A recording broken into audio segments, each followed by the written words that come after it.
I'm going to talk to you about two instances in America of what would probably be certifiable psychiatric disorder.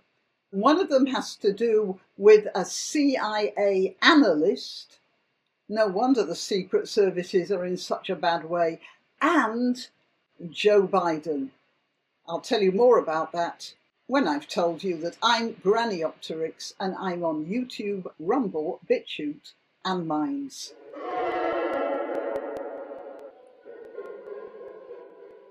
All right, so the first one is this.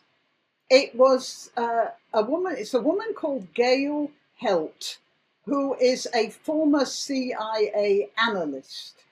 And she had worked for the agency for 11 years. Now, far be it from me to speculate about whether working for the CIA caused her to go mad, or whether she was already mad to start with, and that's why she lasted only 11 years. But 11 years is a fair amount of time, and she must have had quite an effect on what the CIA did. She is, after all, an analyst, which means that she was looking at situations and then giving her opinions which her bosses in the CIA, upon which her bosses in the CIA would have acted. Now, this is what she analysed. Somebody called Aaron Ruper, and he was quoting somebody else called Nancy Mace. Don't know any of those people. Donald Trump literally took a bullet for our country, was what Nancy Mace had said. And the response from Gail Helt, CIA analyst, remember, somebody upon whose opinion you, every single one of you in the USA and probably abroad too, are relying, she said, no, he didn't take a bullet. He was hit with a bullet because he's desperate to stay out of prison.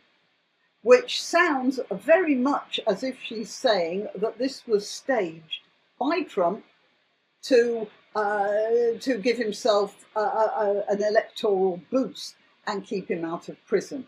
Let's just look at the video here and the schematic of what happened.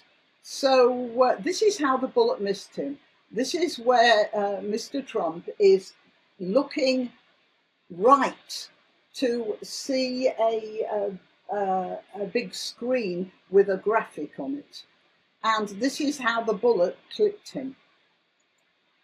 So there it goes past him, hits his ear once, second bullet hits his ear again, and then he ducks down. Now, this is the position he was originally in.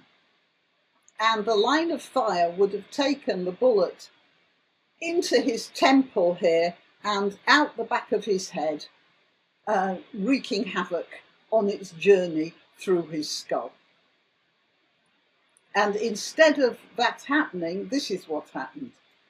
At this point, he looks round to look at the screen, and so his head is in a different position, and the bullet goes through his ear. The first bullet goes through his ear, and the second bullet, I don't know which one did the most harm. Right, well, yeah, it looks like the second one just clipped his ear. How could anyone have staged that? It is just impossible. Just impossible. This woman lives in a fantasy world, and she is a CIA, or was a CIA analyst. People relied on her opinion, on her assessment of situations to make world-changing decisions. Remember, the CIA helped Ayatollah Khomeini into power, thinking that he would make common cause with the lefties that he'd fooled into cooperating with him. That probably came from CIA analysts as well. Right, so that's the first. Now I'm going to change windows here and let you see the second. This is in The Guardian.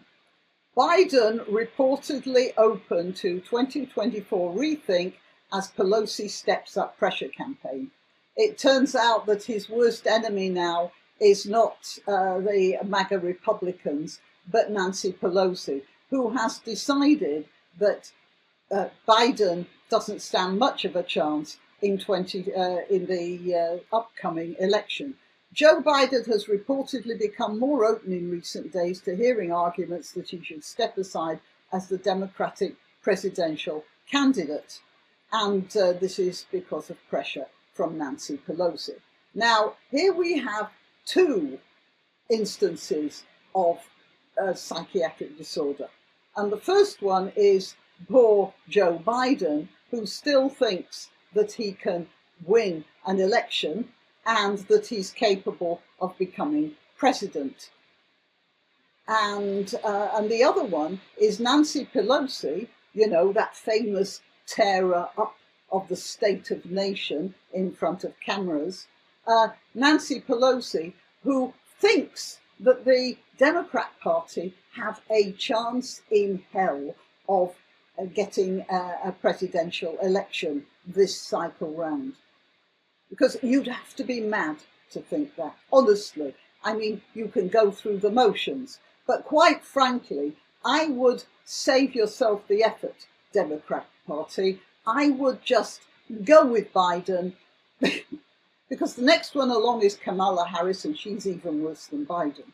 But it doesn't really matter, because nobody in the Democrat Party has any chance, not even a little bit, not even a perspective point, nothing, zilch, nada. Nobody is going to win this election but Donald Trump.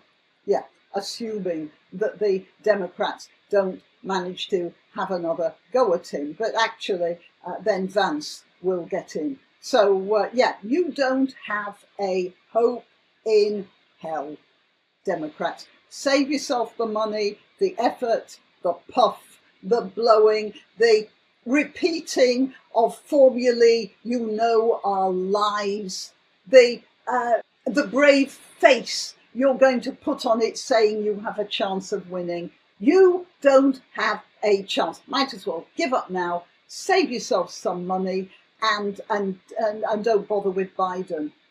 And you can put Biden in for the next one, because you have less chance on the next one that you have on this one. There's a generation when no American will forget what's happened over the past few months. And they're going to vote Republican or whatever. Yeah? Right, that's my prediction for the future. And my rundown of the psychiatric disorder of the American elite. All right, till next time. You can help my channel by clicking like, by subscribing, by clicking the notification bell, and by sharing if you're so inclined.